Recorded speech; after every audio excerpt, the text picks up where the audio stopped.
Livro de Deuteronômio, capítulo 7. Somente o versículo 9 que nós vamos ler.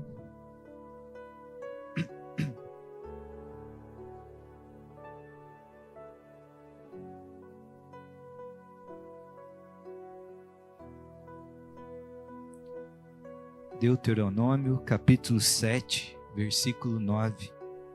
A palavra de Deus diz assim: Portanto, saibam que o Senhor, seu Deus, é Deus. Ele é o Deus fiel, que guarda a aliança e a misericórdia até 1000 gerações aos que o amam e cumprem os seus mandamentos. Amém? Feche seus olhos, vamos orar. Pai, obrigado. Obrigado, Senhor, pela Tua presença aqui. Obrigado pela Tua palavra agora, que foi enviada até os nossos corações. E nós pedimos agora, Senhor Deus, que o Senhor abra o nosso entendimento para compreender toda a vontade da Tua palavra. Eu peço agora, Senhor, que essa palavra caia nos nossos corações e prospere nas nossas vidas. É o que nós te pedimos e já agradecemos, em nome de Jesus. Amém. Amém, queridos? Queridos, o Senhor Deus que nós servimos, Ele é muito mais do que uma ideia formada por homens, muito mais do que um costume cultural. Porque muitas vezes nós vivemos num país, que se denomina cristão, um país que é fundamentado numa religião, e nós tratamos, vou chamar aqui a ideia de Deus, de algo costumeiro da nossa vida, algo que faz parte da nossa cultura. Essa semana nós estávamos conversando a respeito de uma cidade que nós fomos ali, naquele conjunto de cidades ali de Ouro Preto, Mariana, as cidades históricas, do nosso estado, e nós estávamos na igrejinha lá, tinha mais de 300 anos aquela igreja, no alto de um morro, e meu pai ainda comentava que olhando lá de cima daquela cidade, a gente conseguia ver diversas torres de igreja, acho que tinha umas 9 torres de igreja, assim, tudo antigo. A nossa nação, ela é uma nação que se denomina cristã, que está acostumada a estar envolvida numa ideia, num conceito de Deus. Mas Deus é muito mais do que uma ideia criada por homens. Deus é muito mais do que uma cultura de uma nação. Deus é muito mais do que um pensamento que um homem tem que ter para ter algo no que se apegar, algo além dele, que ele tem que se apegar, se entregar. Deus é muito mais do que isso, querido. Deus é o Deus vivo, o Deus soberano, o Deus que criou todas as coisas, que sustenta tudo que existe.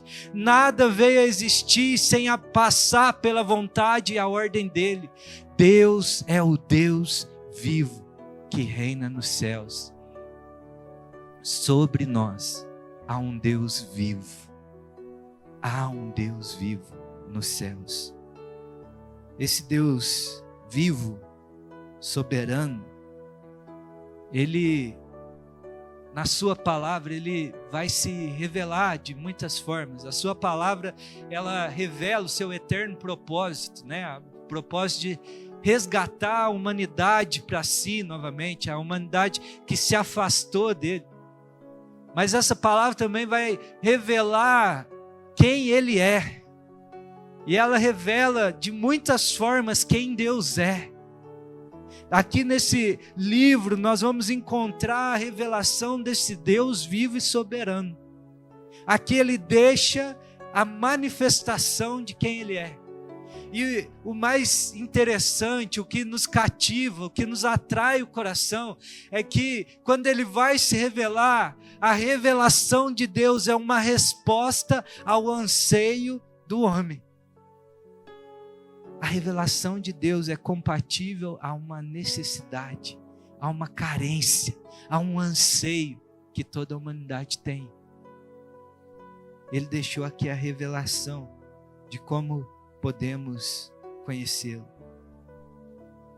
Por exemplo, quando nós nos encontramos fracos, abatidos, limitados, Ele vem aqui e se revela como o El Shaddai, o Deus Todo-Poderoso. Sabe, quando nós achamos que ninguém nos nota, que ninguém não está nos vendo, que ninguém percebe quem nós somos, Ele se revela como El Roi, o Deus que me vê. Sabe, quando nós necessitamos de algo, quando nós estamos carentes, nós precisamos de uma provisão na nossa vida, Ele se apresenta como Jeová Jireh, o Deus provedor. Quando nós estamos indefesos, Ele se manifesta como Jeová Sabaoth, o Senhor dos exércitos, poderoso na batalha, na guerra. Quando nós estamos derrotados, vencidos, Ele se apresenta como Jeová Nissi, o Senhor é a nossa bandeira, o Senhor é a nossa vitória. Quando nós nos sentimos injustiçados, nós conhecemos Jeová Tsidkenu, o Senhor é a nossa justiça. Quando nós estamos enfermos, Ele se mostra como Jeová Rafa, o Deus que cura. Quando nós estamos sozinhos, Ele é Jeová Shammah, o Deus que está perto. Emanuel, Deus conosco. Ele é o maravilhoso conselheiro, Ele é o Deus forte, Ele é o príncipe da paz, Ele é o nosso Salvador, Ele é a resposta para o anseio do nosso coração, Ele é o Deus que nos resgata, Ele é o Deus que nos transforma. Queridos, eu não sei qual é o anseio, a necessidade do nosso coração, mas uma coisa eu sei, que o Senhor é a resposta para aquilo que nós buscamos. Ele é o Senhor que nos faz sentir seguros. Ele é o Deus que nos completa, que nos preenche. Não importa a nossa condição hoje, Deus já é a resposta para a nossa procura. Aqui nesse contexto, aqui nesse texto que nós lemos, nós temos que lembrar que o Senhor, Ele resgata Israel com sinais maravilhosos, manifestando seu poder. Ele sustenta esse povo durante o deserto, durante a sua jornada. E aqui Moisés está lembrando eles, né, que o Senhor fez todas essas coisas por eles, que Deus tinha manifestado seu amor por eles. Nós temos que lembrar que o Senhor havia prometido ainda a Abraão, falando: olha, dessa descendência sua, eu vou fazer uma nação, um povo, exclusivamente meu, e através desse povo, da tua descendência, todas as nações da terra vai ser abençoada, através das tuas sementes, Abraão, todos os povos vão ser abençoados, vão experimentar do meu cuidado. E aí o Senhor começa a zelar por essa descendência, zelar por esse povo. E Ele faz esses sinais maravilhosos, Ele demonstra o seu amor por esse povo, demonstrando a fidelidade dEle por aquela promessa liberada. E é interessante que aqui Moisés está lembrando eles, e no versículo 7, os 2 versículos aí anteriores do que nós lemos, Ele vai dizer assim: o Senhor os amou e os escolheu, não porque vocês eram mais numerosos do que os outros povos, pois vocês eram o menor de todos os povos, mas porque o Senhor os amava, e para cumprir o juramento que tinha feito aos pais de vocês, o Senhor os tirou com mão poderosa e os resgatou da casa da servidão, do poder de Faraó, rei do Egito. Sabe, que eu aprendo aqui que Deus, Ele não manifesta sua bondade baseado nos nossos méritos, mas é baseado no caráter e na fidelidade dEle, de quem Ele é. Deus está dizendo aqui: olha, não foi porque vocês eram um povo que se destacava entre os outros, Pelo contrário, vocês eram insignificantes, mas eu os amei. O Senhor nos ama e manifesta a sua bondade e a sua fidelidade nas nossas vidas. Então Moisés diz a eles: olha, é necessário que vocês conheçam mais essa face de Deus. É necessário que vocês conheçam Deus desta forma, que vocês se lembrem de quem Ele é. E aí ele vai dizer: olha, é por causa dessa bondade, dessa fidelidade, vocês precisam saber de uma coisa. Portanto, saibam que o Senhor, o seu Deus, é Deus. O que Moisés estava dizendo? Olha, Ele é Deus, Ele é soberano, Ele está num lugar muito elevado. Ele é todo poderoso, santo, altíssimo. Ele está num patamar muito diferente de nós. Nós não somos nada diante dele. Mas saibam que esse Deus, o seu Deus, Ele é fiel. Deus é fiel. O que Moisés está dizendo? Vocês precisam conhecer essa face de Deus. A fidelidade dele. A fidelidade de Deus. Conheçam o Deus fiel, que não abandona. O Deus fiel que não engana. O Deus que não mente. O Deus que cumpre as suas promessas. Sabe, queridos, no mundo em que nós vivemos, a fidelidade está cada vez mais rara, mais escassa. A fidelidade está cada vez mais relativa. Hoje já não se sustenta mais o que fala, já não se cumpre o que diz.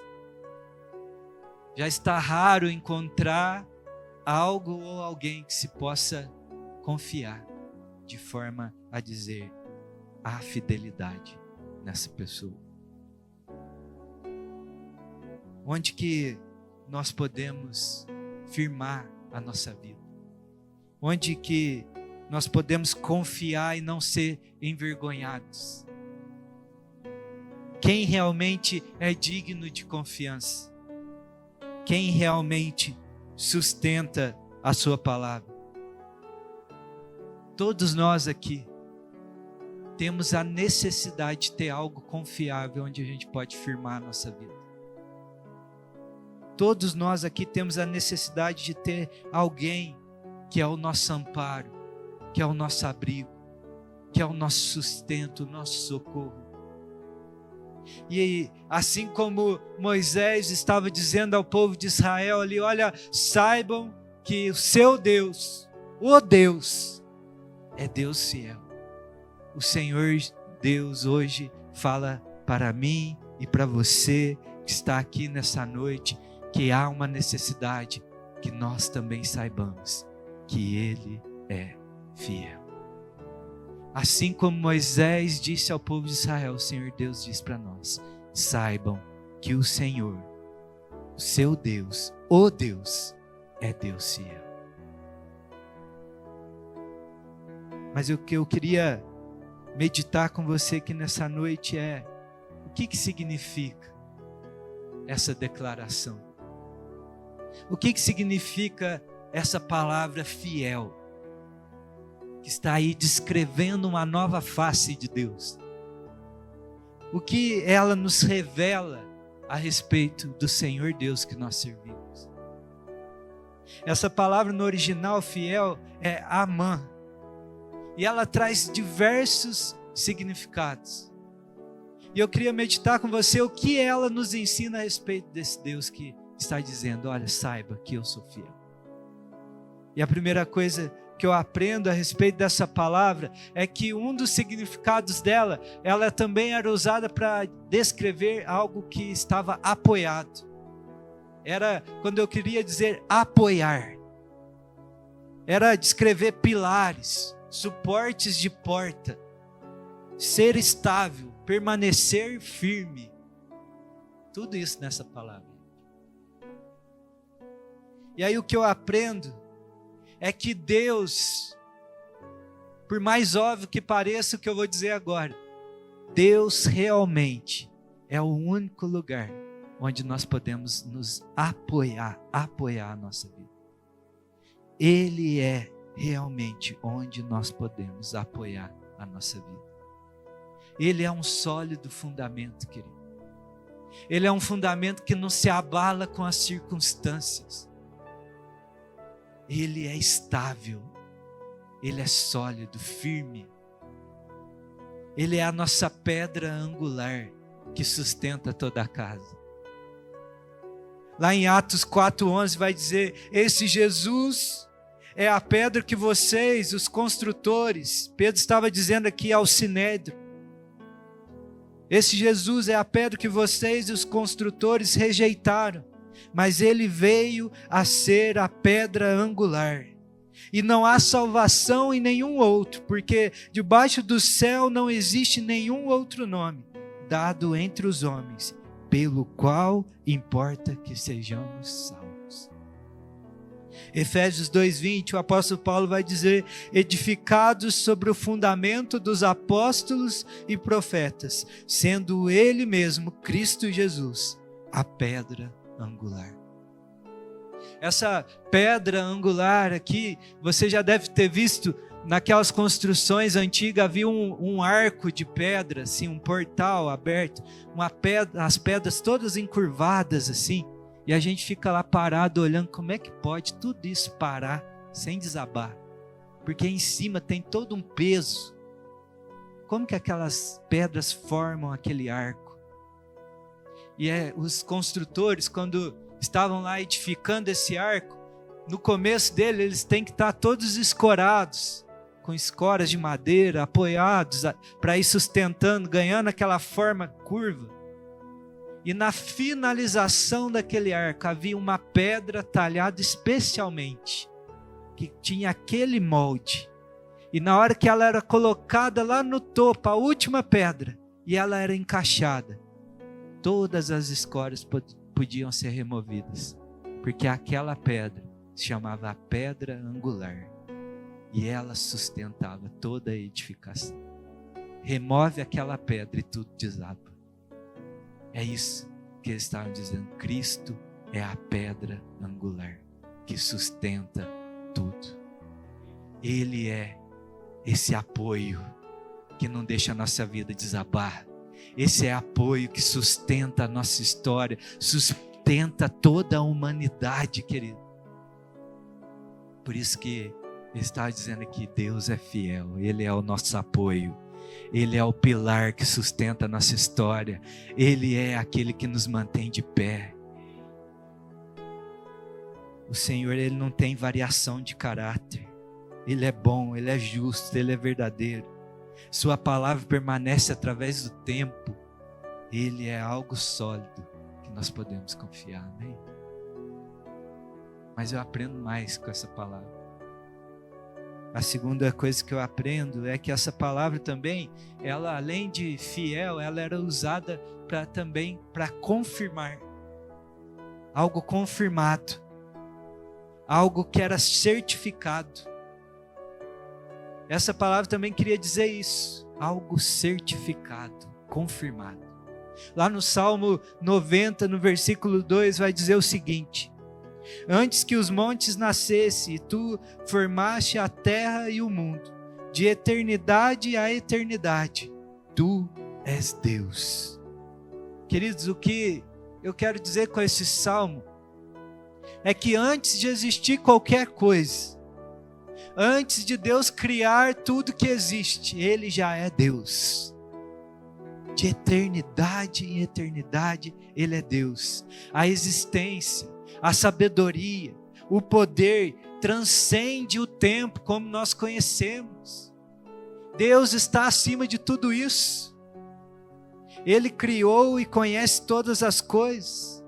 É Ele que estabeleceu o princípio de tudo que existe. É Ele que dita o padrão de como as coisas são. Tudo é medido a partir de Deus, da sua vontade. Por que eu estou dizendo isso? Porque se uma coisa que existe, uma coisa que está aí no mundo, ela só pode ser confirmada e determinada a partir do Deus que nós cremos, a partir da sua palavra, do seu entendimento, da sua vontade. Só existe um que realmente pode confirmar e certificar quem realmente nós somos. Só existe um, aquele que te criou, aquele que tem a mente imensurável, aquele que não recebeu conselho algum para criar tudo que existe. Só Ele pode determinar quem nós realmente somos. Aquele que não precisa de certificado para dizer quem Ele é. Mas Ele é quem diz o que as coisas são. Sabe, não sei se você sabe dessa curiosidade, mas até um determinado tempo, as réguas, né, ou trenas, ou tudo que é usado para medir algo, o metro, ele tinha que passar por uma aferição. Porque como que a gente sabe que um metro tem 1 metro? A gente confia na régua. Mas quem fabricou a régua?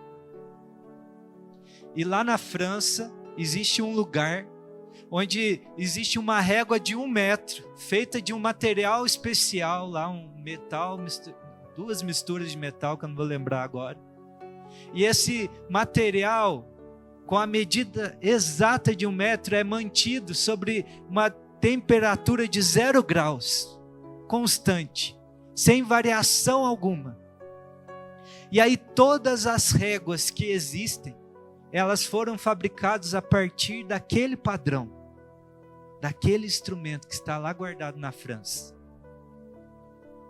Tudo é aferido a partir daquilo. Da mesma forma, é o nosso Deus. Ele é esse padrão.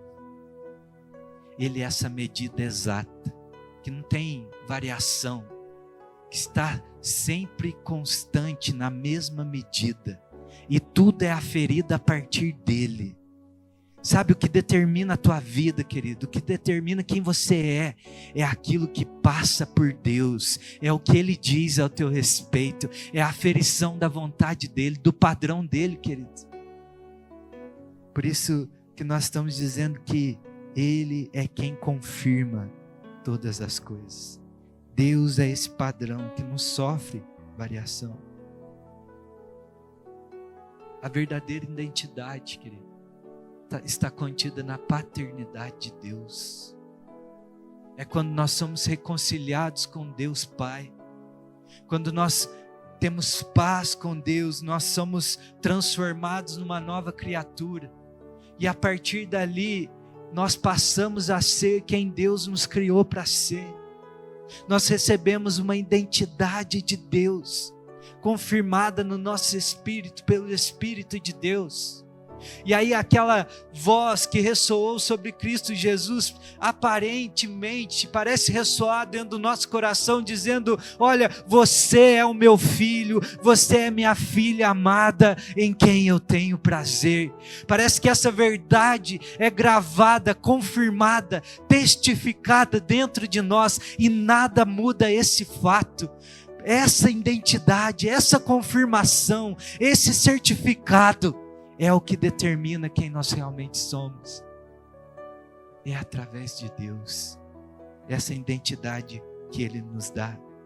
Efésios 1:4 vai dizer: em amor nos predestinou para Ele, para sermos adotados como seus filhos, por meio de Jesus Cristo, segundo o propósito de sua vontade. E você não vai acreditar no que eu vou te falar agora, mas é verdade. E se eu te contar que essa palavra aí, amã, que está aí descrevendo que Deus é fiel, ela também era usada para denominar um pai ou uma mãe adotivo. Você queria falar: esse é o meu pai ou minha mãe que me adotou. Você fala: esse é minha amã, meu amã.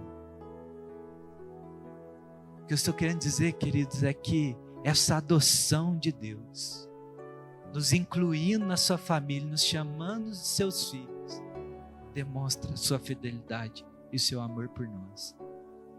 E ela confirma a nossa verdadeira identidade nele.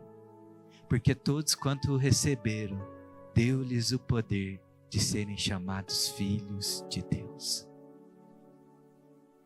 Se nós somos filhos, nós somos herdeiros e cordeiros com Cristo.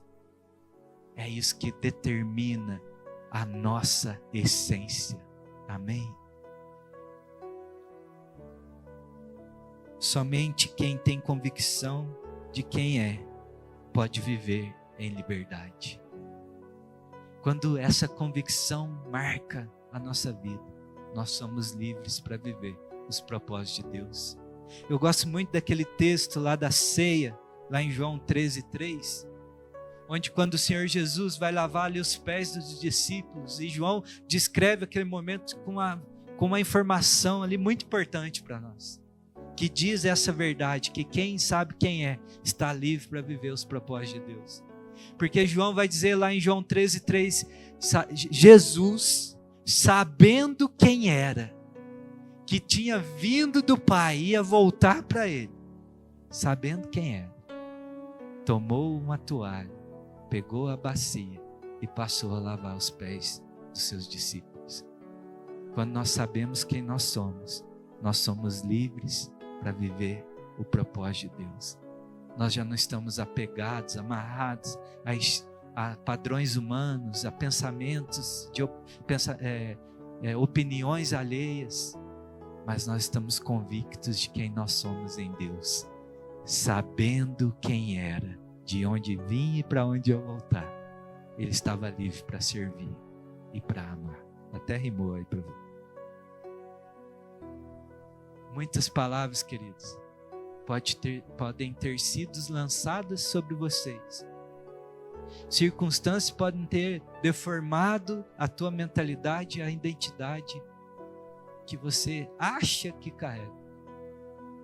Mas eu creio e tenho convicção de que em Deus nenhuma palavra dessa prevalece sobre a tua vida.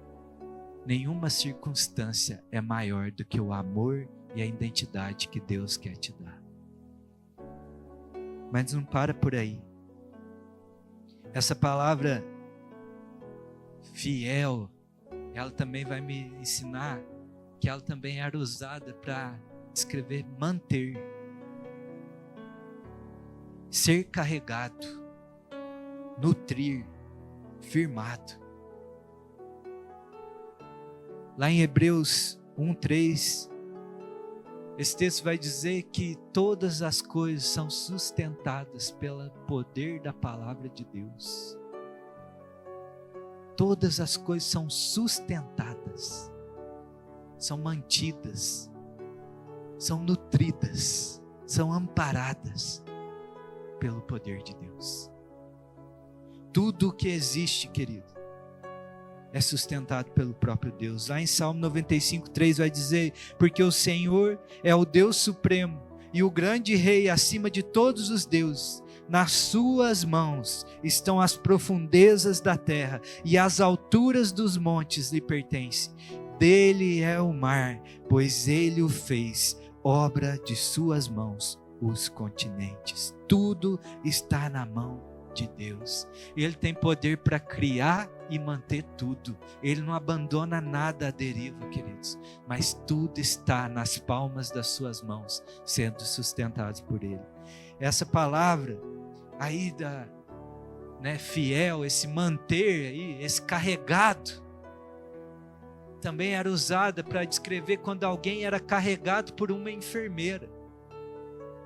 Dá para acreditar nisso? Sabe o que eu imagino aqui? Quando nós estamos feridos, quando nós estamos abalados, que nós não temos mais condições, o Senhor é aquele, que vai atrás da ovelha perdida e quando a encontra, a coloca sobre os ombros e alegremente a carrega e a leva para curá-la, para restaurar suas feridas, para tratá-la, para alimentá-la. Essa é a imagem que tem na minha cabeça, Aí está a enfermeira sendo carregada por um enfermeiro, sendo carregado para ser curado das suas feridas, querido.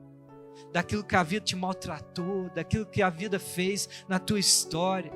Essas feridas profundas no teu interior, Deus é fiel para curar isso, querido.